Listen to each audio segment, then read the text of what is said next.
Hey, everybody. Happy Tuesday and welcome to this episode of Hook, Line, and Striker.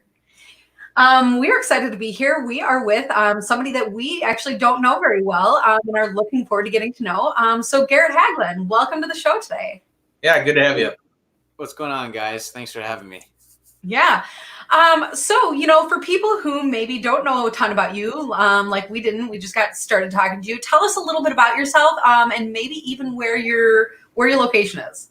Yeah, well, first of all, Garret Haglin here in Pequot Lakes, Minnesota. If you don't know where Pequot Lakes is, it's just about 20 minutes north of Brainerd or so, Brainerd, Minnesota. It's really a neat little town. There's some awesome, fantastic little things to do here in town. It's your perfect little northern small town, Minnesota. So great place to live. But me, myself, I grew up in the area in Brainerd, just east of town, a little ways, kind of between town and Garrison. So born and raised here. I went to school at BSU here, graduated in 13. Oh my gosh, I'm dating myself. And then I went to Bemidji State to get my bachelor's degree in business management, marketing, and entrepreneurship. College was a lot of fun, and that's really where it drove me to where I am today as a fisherman. It just really launched me into the fishing world. But that's where, again, I got a lot of my fishing start. I started as a very young kid. I had some very awesome parents that took me out fishing at a very early age. In fact, one of my greatest fishing memories is in my now gifted to me a fish house from my dad that he made when he was about 14, 15 years old, I think, with grandpa. And my biggest fish, my biggest walleye, or one of my biggest anyways, 28-inch walleye, came out of that house in I think I was fishing in about 10 to 12 feet of water in the ice. I was about 13, 14 years old, I think, if I remember correctly. But I just remember that fish coming up the hole. I just shook and shook and shook. I was so excited. I was like, I got to go show Dad. So it's just one of those early on memories that really launched me to have my passion for fishing that I do. But no, after graduating with my degree from Bemidji State University, my professional career started here in the Baxter Lakes area at Lindar Corporation. Now, what is Lindar Corporation? It's a plastics manufacturing company. We thermoform. So the next time you go to a Walmart, Costco, Sam's Club, Target, and pick up like a cupcake container or something like that, or some kind of food container, there's a good chance that we made it, especially a single serve cupcake. It's one of those things that's pretty neat. Besides that, a lot of my time now in my professional career is spent building a company called Euphoric Brands. What is Euphoric Brands? Well, it's a brand of brands, if you will, that will be manufactured in-house right in the Baxter Lakes area that are geared towards the outdoors. So our first real reason to start Euphoric Brands, we've always had this in mind. We've always thought, how cool would it be to start an outdoor product company? But the first real reason to get into it and fully launch Euphoric Brands is a rotomolded cooler line called Maluna. That's MALUNA.com. Look it up right now. Maluna's been around for a couple of years now. It was manufactured overseas. I don't want to spoil anything big, but that just won't be the case anymore. So we're very, very excited for that to come here to the Baxter Lakes area and be molding that here in-house. But essentially what Euphoric Brands is, it will be a company compiled of either partnerships or proprietary products that we mold, create, build ourselves, and bring to the market space. So that passion and the reason for starting Euphoric Brands stems from the passion of fishing, of hunting, wakeboarding, boating, power sports, whatever it is. We're very much so an outdoor focused company and family that just has this crazy passion for the outdoors and for quality made products made for the outdoors. So um, as you guys learned just a little while ago, no, I'm not a guide. I'm not a tournament angler, professional anyways. I really enjoy the local tournaments around here. In college, I did fish some of the FLWs and the Bassmasters, the collegiate events and whatnot, which were just, again, a blast. Had such a great time. There was an event, I think it was 2015, in La Crosse on the river with my good buddy Austin Williams, and we just, my gosh, we just lost it. We had so much fun out there. Didn't matter what place we came in. I think we're somewhere around half the field, but we just had such a great time, and that really, that really did it for me and to bass fishing that I know today. But I am a promotional fisherman, if you will, not professional, but promotional. I promote the products so that I have 100% confidence in that allows me to stay on the ice or water that much longer. And Striker, that is one of them. So I'm very proud to be with Striker. But me, myself, that's a little bit of myself in a nutshell. Well, and one of the things that you're talking about that I think everybody really can identify with is kind of that, multi-sport background. All of us are anglers and we're here for that common purpose. That's what brings us together. But, you're talking about all these other sports that people can do. And, to have products that can cross over like that, like you're talking about the Maluna coolers, those are really great. We've used those as well. To be able to bring that on the adventure, throw it in the truck, throw it in the boat, have it stand up and still look great after all that. Or even our Striker gear, we got a snowmobile, I'm going to wear that gear on my snowmobile. If I were to go ice skating, I would wear my jacket, there's all these other things. I'm sure other people are doing even way more sports than that, way more than that. But that is the thing about it is that the gear, when it can fit so many different options, when it's great gear like that, that's something that we can all really identify with.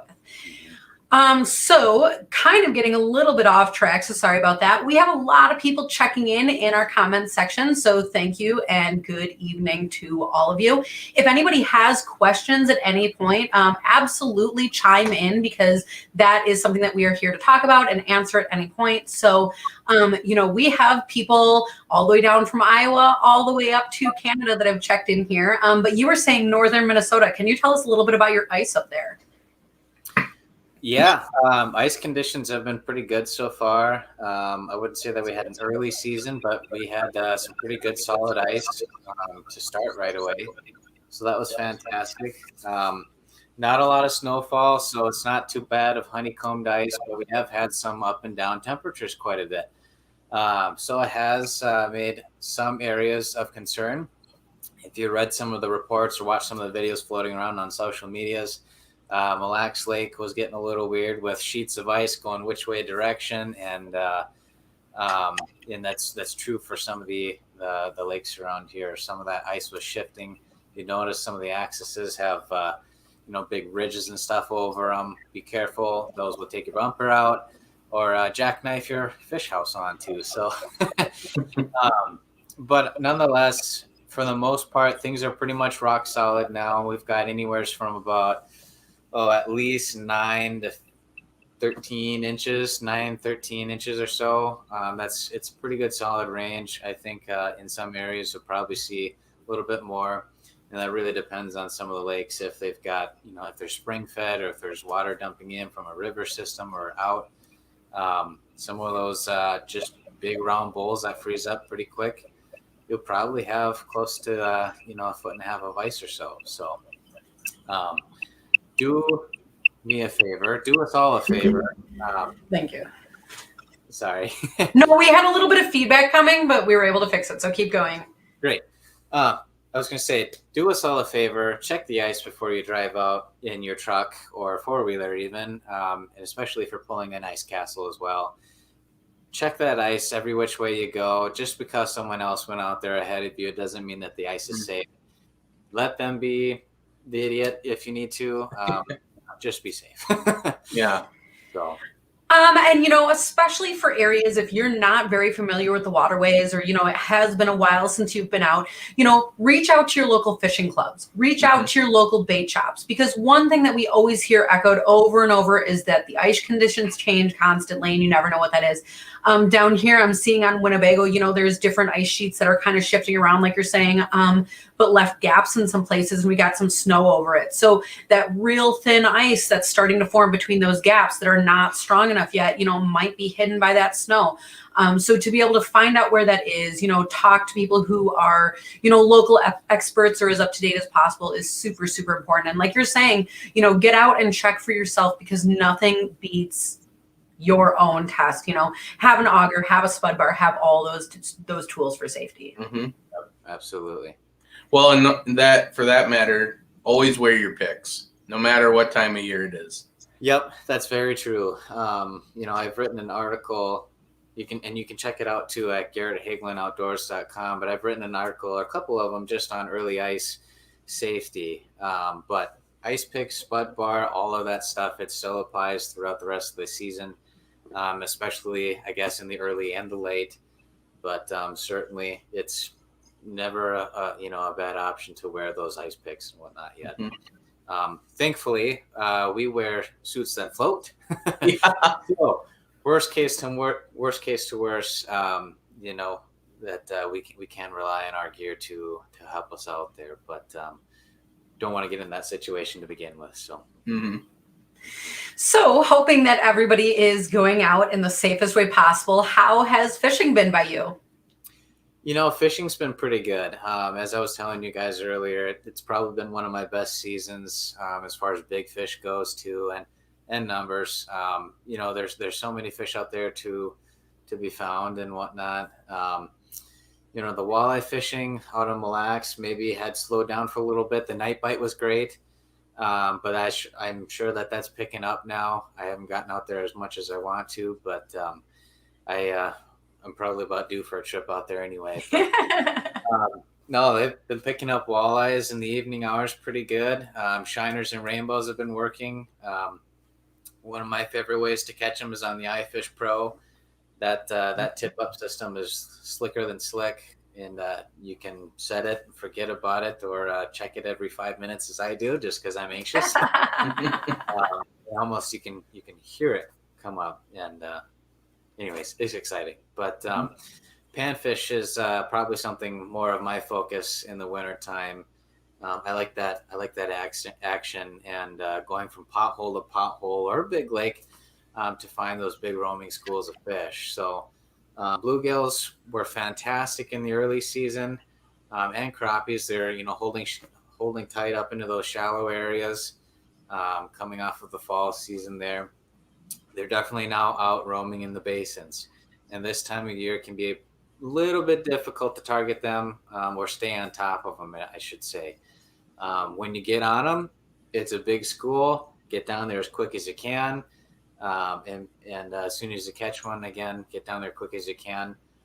Tungsten and plastics have been fantastic. It's a great way to stay on top of them.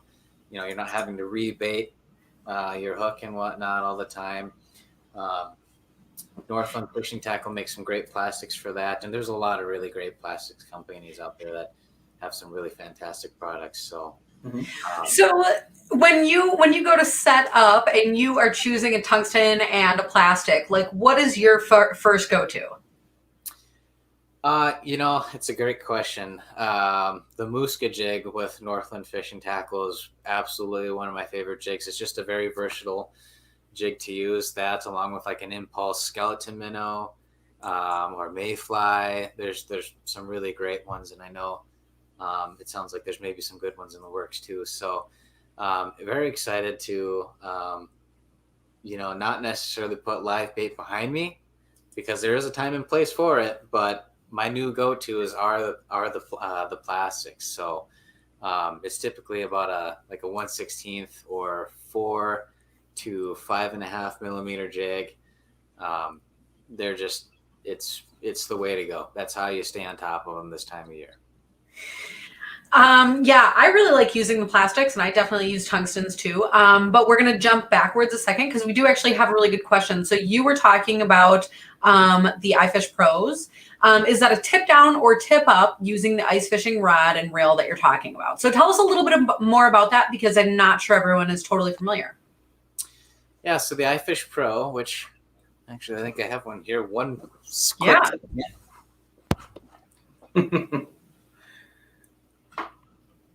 Hold on, we haven't used one either, so this is a cool little demo. I was sitting here, I'm like, realized I got quiet. I'm like waiting for him to come back, like excited. Well, and actually I'm replacing a couple parts and whatnot on this one, just to keep the machine well oiled in it anyways. But this is your iFish Pro. It is a tip up. So as the rod sits in here, the rod sits in this piece on the ice, extends out from the tip up. And as you set your line, put your tip up down, and essentially you've got this little red stopper, which I don't have really available right now, but it's a little red stopper essentially that hooks to your set line. It's very easy to rig. And as soon as that fish pulls the line down, triggers the flag up, you shuffle this away, you pick up your rod, you set the hook on the fish, and you don't have a mess at the end. That's just why I love the iFish Pro tip up here. So it's one of my most favorite pieces of equipment. I've essentially replaced pretty much all of my tip ups with these here. They're just a wonderful piece of equipment. Yeah, it's a favorite of mine.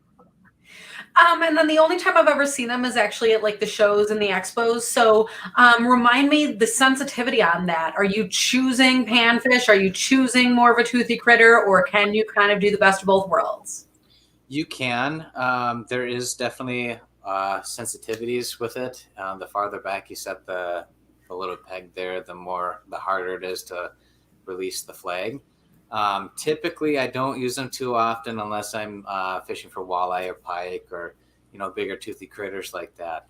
Panfish, they certainly can, and they will. Those big 15, 16-inch crappies will absolutely knock the socks off of the iFish Pro. So it is doable. It's just most of the time when I'm fishing those guys, I am on the move quite a lot and forget what's happening behind. But no, you can do that. Yep. And then as far as your setup, we had a question about what line weight do you use? So what is your go-to for that? Line weight. Big toothy critters, anywhere from 5 to 6 pound line and whatnot. I typically sometimes will run like a 6 pound braid, and then like a 5 or 6 foot leader, a fluorocarbon leader. I'll do like an Alberto knot to tie the two together, or in a swivel, kind of eliminate any line twist. Panfish, I do 3 to 4 pound test, and Ice Magic or Invisalign is great stuff. That's typically my panfish line and whatnot. And there's a lot of people in the comments that really are favoring, the jig and the minnow. And, I think especially jigging. And a lot of people are talking about just loving feeling that fish on the rod. So just, setting that hook and actually that fight. And you were kind of echoing that with your panfish that, you're moving around so much looking for the bite. We've also had some people note, though, that you live in a place with a lot of different lakes and bodies of water that maybe aren't as heavily fished as where everybody else in the world lives. So, when you are not in, a location that is quite fortunate with fishing, how do you handle that? Do you do the same kind of tactics, or do you change anything up at all? Yeah,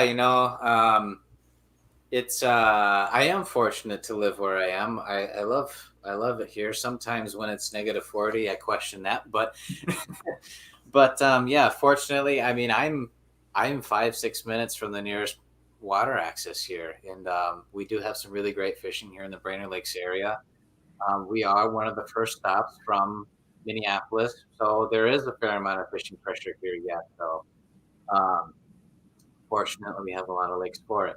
So when I go, if I say I'm going to go to a whole new area and I'm going to just, start blank, start fresh, what I'm going to do first is I'm going to hop on the DNR map, And I'm going to look at my Navionics app or Fish Smart app with Humminbird and look at, say, okay, what kind of bodies of water out there? What kind of structures are? What season am I in? Is it the early season? Is it mid-season or late? Because fish movements, they move so much throughout the seasons. Might not think so, but they do. Um, and I'm going to start that way. So if I'm targeting crappies or bluegills specifically, those fisheries, the fishery reports is a great place to start. Um, finding fish in the 12 to 14 inch range for crappies is that's a pretty good indicator. There's a pretty healthy population, and oftentimes, if there's a healthy population of crappies, I bet there's a good population of bluegills as well. That 9 to 11 inch spot is what you're looking for, but backed by a good healthy population of the, I think it's 5 to 7 inch or so. Avionics or the Fish Smart app, your DNR, local fishery reports and whatnot on the web. They use the mobile lake finder app. It's a great app to use to look for those reports. But I'm going to pick a body of water that offers the structure that I'm looking for. Perhaps read about some vegetation that's available, and then apply what I know in the fishing in my area here to perhaps a lake that I've found and picked there. So some tried and true tactics for panfish particularly. Weed edges are fantastic. If you're staying for an evening bite, as long as those crappies or bluegills have access to deep water, but also kind of have a chute or a funnel to a shallow bowl or shallow area anyways to feed at night and whatnot. Pretty safe bet. That really speaks to me because we've been trying out a little bit more night fishing. So for people who are night fishing, or for those days that are super bitter cold that we question our life choices, there's a lot of questions about shelters. So what do you prefer? Is it a flip? Is it a hub? And what do you like and why? That's a fantastic question. So I, by default, I'm an otter fan. I love my sled style. I don't own a hub yet. I will. Ice camping has become a pretty popular thing. It's such a fun thing. So if you're going to plan to sit in an area for a while, if you're walleye fishing and you're saying, okay, I'm going to hang out here for 4 or 5 hours or something like that, whatever it might be, the hub style offers some really great mobility and room for comfort. There's a great page on Facebook called Deck Your Shelter, I believe, something like that. And there's some really interesting ideas on there from people kind of rigging different lighting structures or a fan or a heat stuff. It's really neat page. But me personally, I operate out of the Xover Pro Lodge. It's the sled style, very comfortable seats in there. What the sled style allows me to do is leave it hooked up to the four-wheeler. If I need to, I can throw all my stuff on top of it, the cover, and go. It allows me to stay mobile, essentially. So, and it's not a big deal to flip it back over, drill a hole, stay for a little while. If nothing's happening, flip it back over, throw it in the sled, go to the next spot. It's very, very, very convenient. So the sled style is my favorite. And that's, I think, a really great thing, especially to talk about this year. There's like a really big influx of people getting into the sport of fishing. And that is a really, really cool thing. But I'm seeing a lot on the forums and Facebook pages about, do I get this or do I get this? And I think really the most important thing that you're hitting on there is, use the right tool for the job, use the right shelter for the situation. So if you are sitting and hanging out, then the hub is great. They're easy enough to set up. It's great for a family. We have one, we throw our dog in it. It's awesome. But like you're saying, those flip over shacks just cannot be beat when it comes to mobility, when it comes to fishability, and even still quite comfortable, especially the otters like you're talking about. So that's really great. Yes, absolutely. Can the OtterBox fit all the necessary equipment? There's another question on Facebook. So Do we mean the OtterBox? There's a rod case, or there's also, are we talking the sled? I'm not sure. Craig, what do you mean? Craig, what do you mean? That's okay. But one of the things while we're talking about otters and the shacks, sometimes you hear people complain like, they're a little bit heavy. And that is kind of a little bit of a trade-off. There is a little bit of extra weight, but that does come with a certain amount of durability. And then we're talking comfort. So what do you have to say? I mean, you've used the shacks. Does that sound true? Yeah, no, that's definitely true. Yeah, it's definitely true. They are, for the most part, heavy. It is difficult for one person to handle a fish house of that size at times. And, that's just the way it goes sometimes. But I personally like to pack out as less gear as possible. That's just the way I am. I don't need to have all the extra stuff, but they are heavy units for the most part. But it is, for me, the convenience of having the gear, having it in that confined spot of the fish house is very well worth it. And it's very well manageable. So, well, and again, the perspective of, are you a person that has some type of vehicle to drag your stuff on the ice, or are you trying to like hook it up to your back and like pull it out literally yourself? Because again, that will very, very drastically skew your viewpoint on the answer to that question. Yeah, you're definitely right. If you are a person that does not have access to, a four-wheeler, Ranger, snowmobile, whatever it might be, a hub style is a good way to lessen the load, if you will. Either way, you still have to pull it on a sled or carry it on your back, so it is still weight. But obviously, when the ice gets to be pretty thick and you can drive out, that's pretty convenient that way too.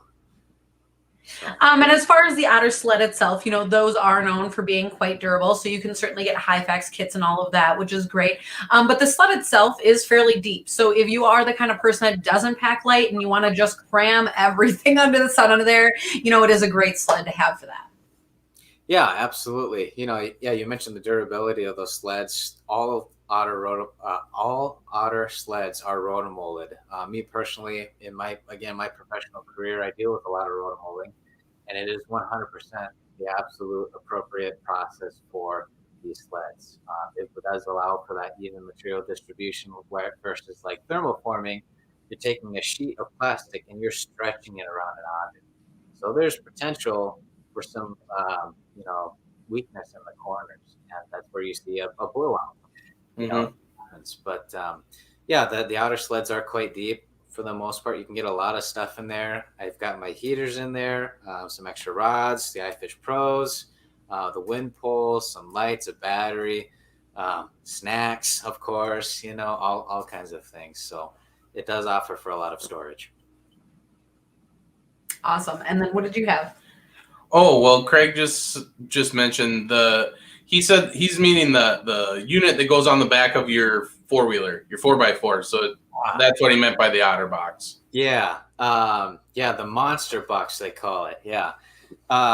If I had to say, what one of my most favorite pieces of equipment is, I have a lot of favorites. I love the gear that I use, but the monster box is absolutely a top favorite.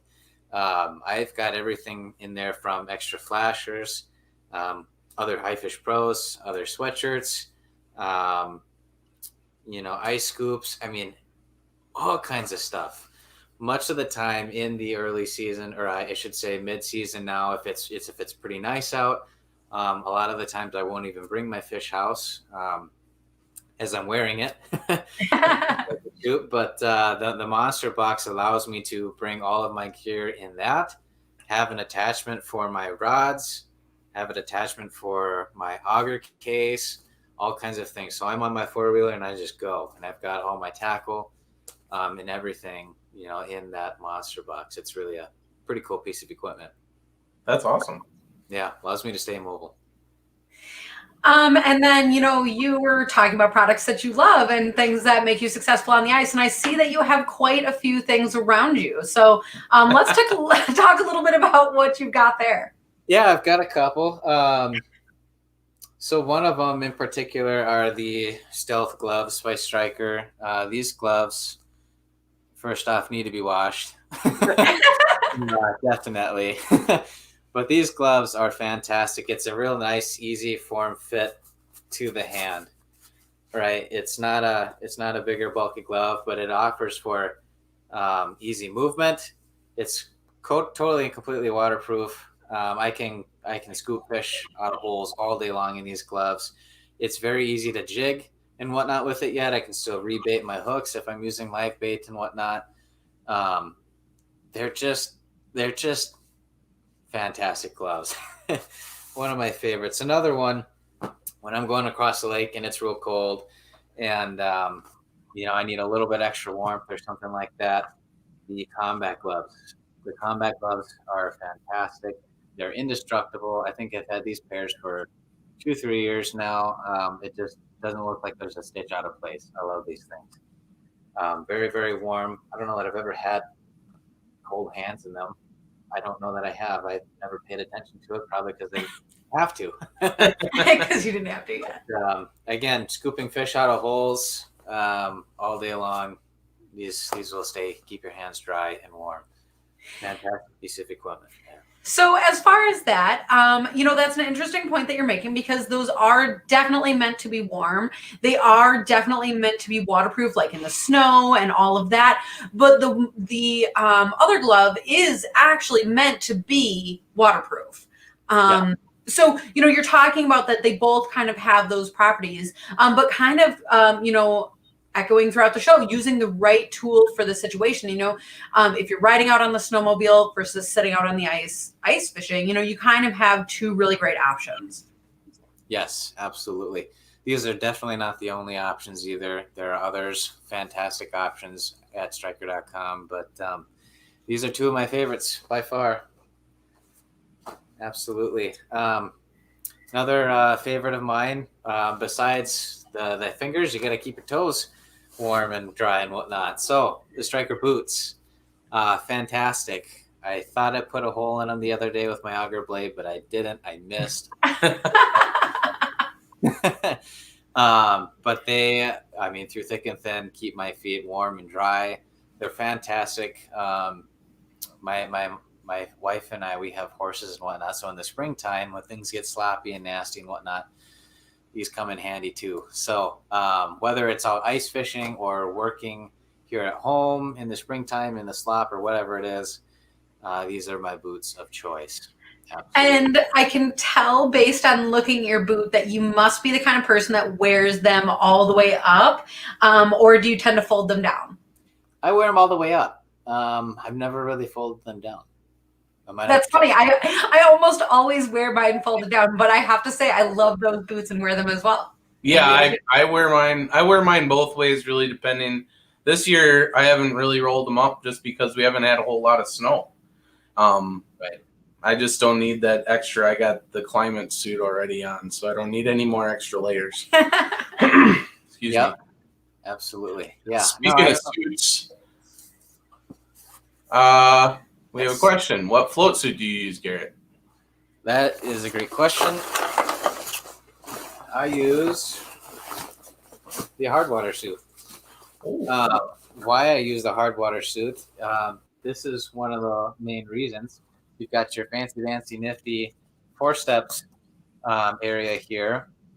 I always struggled to have forceps on me. It's always, I'm across the lake when I have realized a fish has gulped down my bait, and I'm like, well, I don't have pliers. So I was a person that always forgot my forceps or scissors or whatever it is.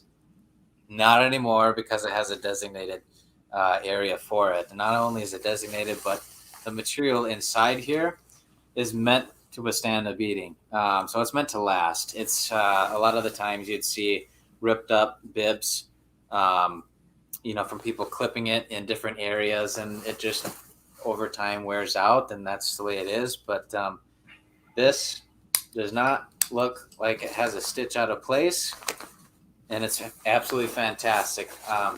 This forceps spot does have another spot on the bibs too, which are hanging up over there. need to see those as the same concept. But it's been a fantastic suit for me personally. I am very active out on the ice. If I can get away with not bringing the fish house, I will a lot of the times, just because it's one less thing. Again, I like to use as less gear as possible, but I really trust in my striker suit, my hard water suit here, to not only protect my well-being in the early season, but to keep me warm and dry, out on the ice in the coldest of temperatures and whatnot. So, even just this past weekend, it wasn't the coldest we've seen it, but we definitely had some pretty good snowfall coming down. I spent all day in the snowfall, not in the ice shack, but in my hard water suit here, and I stayed totally dry, totally warm, and totally comfortable. So, the hard water suit is my favorite. A few more details just that I'm thinking about, and one of them right off the bat, because it's kind of showing up really well on the camera, is there are those little stripes running right across the top of the jacket there. And it actually, even in the back. Over the camera, it just really kind of is translating, showing up kind of well, I feel like. But really, those are like little reflectors. Thank you. Like the little reflectors in the fabric. And because if you do stay out late, we're talking about people are staying out camping on the ice. If you have your jacket out there, that's another little piece of visibility that is helpful in seeing you and keeping you safe. So I know it is an all gray jacket and black. You kind of have a few different options, but just those little features are really, really great to have on there.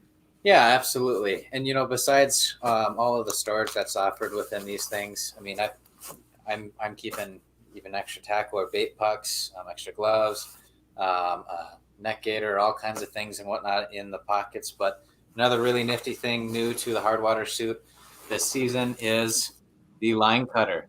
Comes standard on the zippers here, on the bibs and the jacket. Fanciest little gadget I've ever had. Super, super cool. I was the person that I would forget the pliers again or forget the scissors, and I need to retie because a pike decided to come by and steal my lure or something like that. I bit the line, no more. I've got this super handy dandy line cutter here. You can't see it very well. It's this little fella. You can check them out. They're super, super handy little gadgets. So, lickety split, the line is cut. It's really fancy little gadget. And so we're here talking about this jacket, the whole hard water suit, and the line cutters. So there's a few questions on cost. If you are looking for the line cutters individually, that is a great less than $10 item. Go and check their Facebook, or I'm sure they have a website, maybe even on Amazon, actually, I'm thinking. So you could probably check either of those locations. And then for any information on the striker gear, go to striker.com because it is on there. Just search for striker, search for hard water suit, and that will come right up in Google. It's very easy to find. So awesome. A lot of people love that hard water suit too, because it is a really nice cut. It's a little bit longer. So on any of the suits, you're never really going to have wind going up or down a jacket at all. But a lot of people really like that extra length in the jacket. And, we kind of had somebody say the hardest thing about the striker suit is that it just can't keep your hole open and your line from freezing, because like you're saying, you wear your suit out there, you wear your shack, it's like on your body. And so when you're so protected and you're not cold, you forget how bad that line freeze can be. Yeah, absolutely. Absolutely. Mm-hmm. Awesome. And so one of the other things that you talked about today is being a mobile angler. And the other thing that I see next to you is your transporter bag. So tell us a little bit about what you like about that. Yeah, the transporter bag here, and I'll just kind of hold this up for shows. This is my early ice fishing in a box kind of thing. It's my go-to unit for mobilization in the early season and the late season. Really any season. There's so much storage to be offered in this thing. I've got extra tackle and rods in here. There's slots for 5 rods, but I think I've fit up to 8 in it before. if there's a will, there's a way. You can do it. Then extra tackle, extra hat, GoPro attachment stuff, all kinds of stuff. But you're displaying exactly the amazing thing is it's almost like a Mary Poppins bag. Like you could literally just keep pulling things out of it, and that's not for show. This is not just for tonight's video. Like you go out on the ice and you can keep pulling this many things out there too. Yep. Yeah, it just keeps going and going. It's got 4 different side pockets, whatnot too, to keep lighter in for the heater or extra pliers, bait, again, whatever you want to throw in there, or depending on who you're fishing with, a whole lot of extra snacks. Gotta have snacks. So when I'm walking out early ice, I've got this on my back, which it does have the fancy dancy backpack straps. These guys right here. And they do tuck into the side, and when you're not using a backpack, and then they zip up. So, super, super fancy unit. To me, anyways, it's one of the greatest invented for the early ice fishermen and late ice fishermen. But again, when I'm venturing out early on the ice, I've got my striker suit on, my striker boots, and gloves. I've got my pick, my chisel, perhaps an auger, and I typically use like a cordless drill and a K drill, something light and easy, and then a flasher, and that's it. I walk, I drill, I find fish, and have a great time. So and have a great time. That's exactly it. I wish it was really just that easy. Yeah, plain and simple. So it does have the 2 loops on top. Anyways, if you'd like to put another strap on top, which it does come with one, I just took it off for whatever reason. So yeah, it's an awesome piece of equipment for sure. And again, a little bit versatile because, like you said, you can tuck those straps in or not. And, I did actually keep that strap on the top across the loops because I find that I use both handles. Once in a while, one or the other gets in the way. But again, that is easily adjusted for whatever condition you're using that bag for. So really, really a fun thing to use. Yeah, I mean, I end up using it as much for a table as I do a bag sometimes, just because it has the hard top on it. And so you zip it off and put your stuff on there. So, I mean, it's pretty versatile. You just it lays across really nice across a sled. So you can put, you or your buddies, you can all just line them up. You can all have your stuff and it's easily accessible. It doesn't stay super organized, but it's great for all those little things. So it's like a organized chaos in there because all of your little things that would otherwise be all over your sled or in all of your pockets are in that box. So then you can just rifle through it. Yeah, absolutely. I love it. Absolutely. They do to protect. It does protect your rods very well as well. Mm-hmm. One thing that you could do if you wanted to add in a little extra protection to the rod glove, the company, they do make an awesome ice fishing little rod glove. It's a cute little thing. But slip those on your ice rods, and it does help protect, keep those eyelets in check and whatnot. Your line from fraying and whatnot if it was bouncing around in there. So just a quick fix that I do usually. Well, and the other thing that you had said before, I've heard you say is, make sure that the line on your rod is not tight coming from your reel, because that's certainly something that puts stress and pressure on that rod. So, even cut that jig off. Sometimes people hate to hear that, but taking care of your rods is most important, because if you get all the way out there and you have a hole drilled and you have all of your stuff there and you don't have a rod, then you're not going to get very far then either. So, proper care for your equipment is always most important. Yep, absolutely. And I know that we kind of started today talking fishing a little bit. We do have one more question about a tip for a tournament when the bite is tough. So if you get out there and you just cannot get a bite, what is the one thing that you go and do when you try to make it happen for the day? Eat a Snickers. No, No, food and whatnot is the last thing on my mind when it comes to a tough bite. I'm the guy that forgets the snacks, so I bring people so that I make sure I eat. But when the bite is tough, a lot of the times those fish are moving. They're not, they're just not very active fish and whatnot. So when that happens, downsizing your jigs and whatnot is a good way to do it.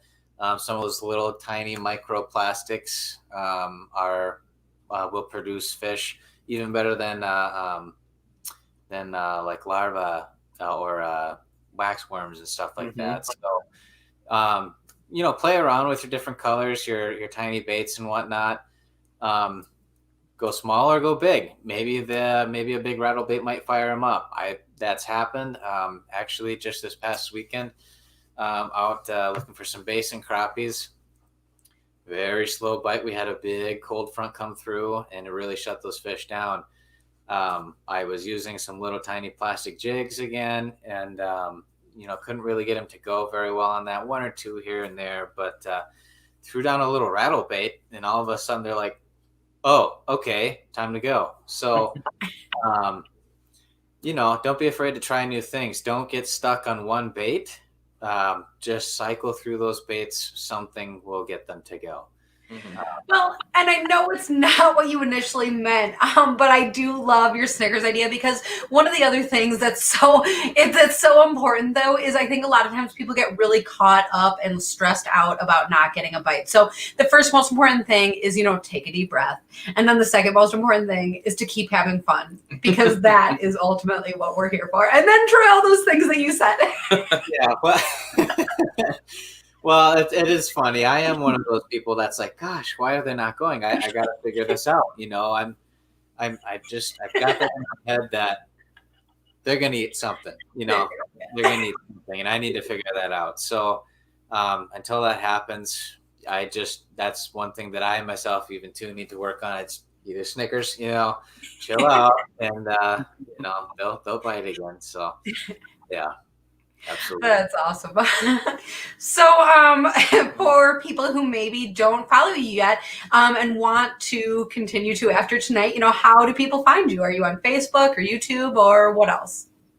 Yeah, look me up on Instagram or Facebook. It's just Garret Haglin Outdoors. I do have a website as well, garrethaglinoutdoors.com. It hasn't been too active and whatnot, but got some things in the works that I'm working on right now that will be produced here very soon. So I'm excited for that. But yeah, hit me up on those social platforms. LinkedIn again too is one as well. Love to hear from you guys. Any questions? I love answering questions as best as I can to the experience that I've gathered around anyways. Again, what I experience is maybe not exactly what you have, but I can share from my perspective what I have learned over the years as a fisherman and outdoorsman in general. So love to hear from you guys. Awesome. Perfect. And if we don't find you there, then it sounds like we're going to be finding you here, Striker. And thanks again for being on this episode of Hook, Line, and Striker. Absolutely. Yep. So we will see everybody next week. Thank you, guys. Bye.